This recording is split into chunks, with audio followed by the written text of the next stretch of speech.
All right, good morning. It's Monday morning, October 14th.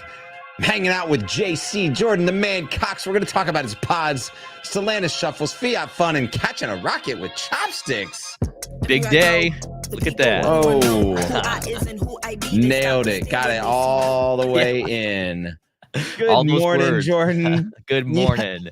Look at that. Look at that bright smile and those sunglasses on the top of your head. It's just, that warms my heart. It's like, you know what to expect. It's coming, Great way to start the day, huh? Great way to start the day. Hey, tell the people, because we've released 2 more episodes of the In the Dirt that you've been releasing from your time at Rohrman. Just give us a little background on those episodes and why people should check out that little mini series.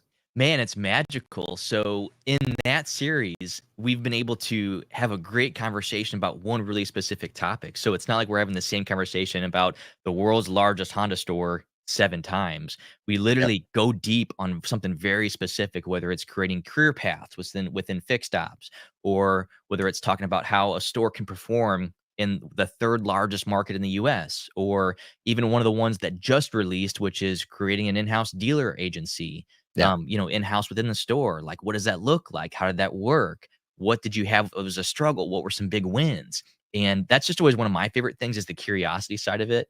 Because I'm so literally curious about everything, is going super deep on that. But man, it's so cool to be able to share this with the world, their story in 7 different ways. Yeah. And speaking of sharing stories, we are releasing episode 4 of More Than Cars, that's right. Which is on Mohawk Chevrolet on November 13th. Circle that joker on your calendar, head to our LinkedIn, say you're coming, spend some time with us, the whole fam, the whole crew. It's the middle of November on a Wednesday. What else do you do it? Eat your lunch and watch More Than Cars. You know what I mean? Yeah. So we're going to be doing that. And hey, look, we're going to be heavy in filming season 2 of More Than Cars this fall. So look out for that in the spring. But we will be sharing kind of our travels and what we're doing with that. We're going to be in stores and in groups multiple times, pre-production, production, all filming. We'll give you the behind the scenes, the whole 9 yards. Don't worry about it. So. Everything. Yeah. Speaking of the whole 9 yards. Ooh, good one. Yikes. Wow. So here we go. Antonio Filosa, Jeep's CEO since last November, is also now stepping into the role of Stellantis North America COO. With a sales slump and dealer frustrations, Filosa faces a challenging balancing act, no doubt, as he takes on this dual role. So he is replacing Carlos Zarlenga, who was COO for just get this, 8 months. It's clear, everybody knows it, that we've been talking about Carlos Tavares, but dealers' expectations are getting better inventory movement, product support, and getting product delivery and pricing in line with what the market wants. Obviously, Stellantis dealers have been quite frustrated. There are a lot of leadership changes probably going to happen now through the first quarter of next year in the Stellantis org. This is just one of them. And here's the very, very small but timely and accurate quote, it seems, from Filosa on his LinkedIn post. He said, "It's no secret that we have work to do." Great quote. At least CDJR at the corporate level is admitting that there are things that are going wrong. I mean, we've known that on the front lines for, let's say almost 2 years now. Not that it was horrible things, but you look at days on market for a lot of their models, there was so much that they were creating and putting in the pipeline, being manufactured, getting to dealers, that just wasn't selling the right way. Right. And I'm not saying that that's completely corporate's fault. There's a lot of things, obviously, like supply is always a very big thing, but there have been a lot of challenges with that market. There's been a lot of challenges with the reshuffle. Even Chrysler, like, where does that fit in the big picture? I think we're going to find out some more information here shortly, probably the next few months, just on what that new bold future looks like. Right. Well, and what I think is really interesting here is that, if there was any brand within that Stellantis family of brands that is doing okay, is the Jeep brand. So there's potentially some hope for bringing a little bit more of that influence at the global level to the brand and not just at the Jeep brand level. So interesting there. Speaking of branding. Good segue. Look, another Stellantis brand, Fiat, has launched not just a playful but a little bit of a jabby social media campaign contrasting its small 500e EV with the massive Tesla Cybertruck. The campaign humorously highlights the size difference while promoting Fiat's electric city car as a charming and practical alternative. There is a video that you can go to, like click the link in our show notes. You got to find it. It's called You Say Tomato, or You Say Tomato, We Say Pomodoro. Compares vehicles as a Cybertruck portrayed as shock, while the 500e is in such amazing fashion, and like they're going after a certain market, is awe, like shocking awe, like shocking awe. Yeah. The Fiat obviously is kind of trying to position itself as an ease of use in city driving, and they're trying to inject some humor while positioning it to U.S. customers in a different light. Interestingly enough, in July of this year, Cybertruck had a little over 5,000 registrations. Fiat last year, 500. Yeah. 500. The Stellantis CMO Olivier Francois said, "Our little Cinquecento, which is 500, embodies what an electric city car should be." So they got some opinions, you know? At least they know their market fit. I mean, Fiat Right. coming from Europe, they know it's a small city car that's meant for being tiny, being kind of cute. It's always been that way, even in the US. And the Cybertruck, what's more American than a big truck, right? Telling you But what. still, like the Fiat, it fits so well in so many markets. So they're doing that comparison is perfect. You've got the Cybertruck on one side, you've got the Fiat 500e on the other side. I mean, it just fits perfect.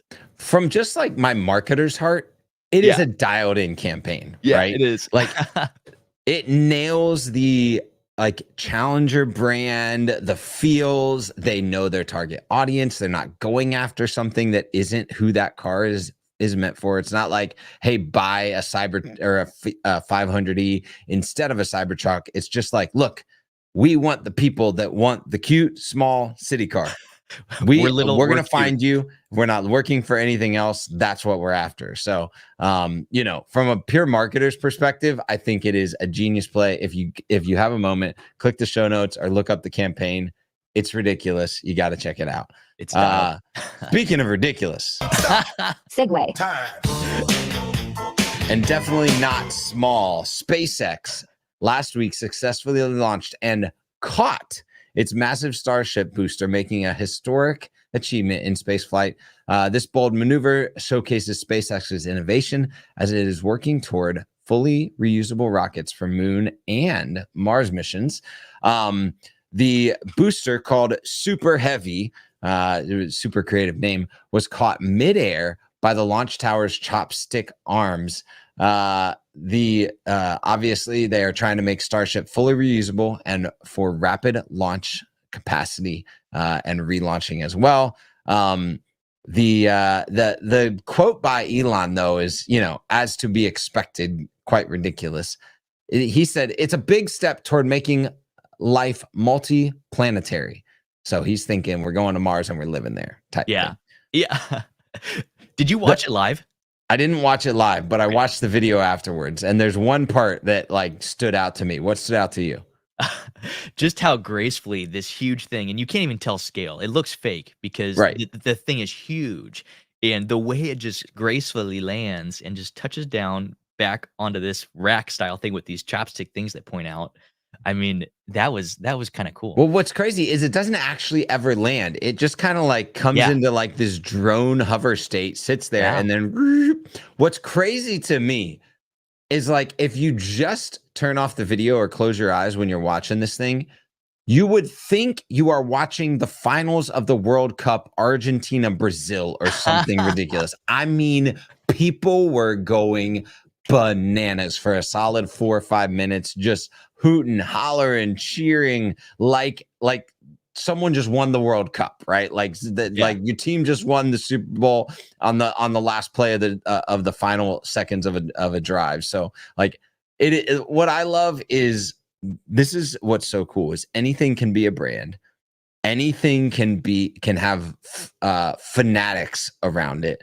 and how it's positioned, how the marketing around it, how the communication around it. Like you see the television, even just if you watch the commentators on this thing and listen to the commentators, like they're excited. They know the details, they know the ins and outs. And so it proves that anything can have fans and fanatics around it. Yeah. That includes a dealership, that includes an automaker, that includes any of those things. It's just how you position that brand. And it's all come down to getting attention. That's what they do so well. Yep. And I know that there are some people that showed up expecting to see a rocket blow up. Like that's what Right. it used to be, is you would just show up and there's a 50-50 chance that that rocket was not going to land. It was going to blow up. Yep. Back when they did the Falcon 9, when they did test landings for that one, then they tried it on a barge. There were a lot of failures, but man, they've come such a long way on getting that engineering fine-tuned and making it quite a show. Yep. He's definitely a showman. Here's just an idea for any place that has TVs in it already. This is not just bars. This is dealerships. Dealerships, yeah. Watch out for the next one of these things. Yeah. Have a launch party. There'll be people showing up left and right. Be the center of culture. Put a boat in the river and ride with it instead of throwing a rock in the stream. Let's go, right? Ride the river. Go. Ride in the river today. It's Monday. We're kicking it off. Talking about Stellantis all over the place and SpaceX blowing up rockets. But today, you got to serve some people, care for people, love people more than cars.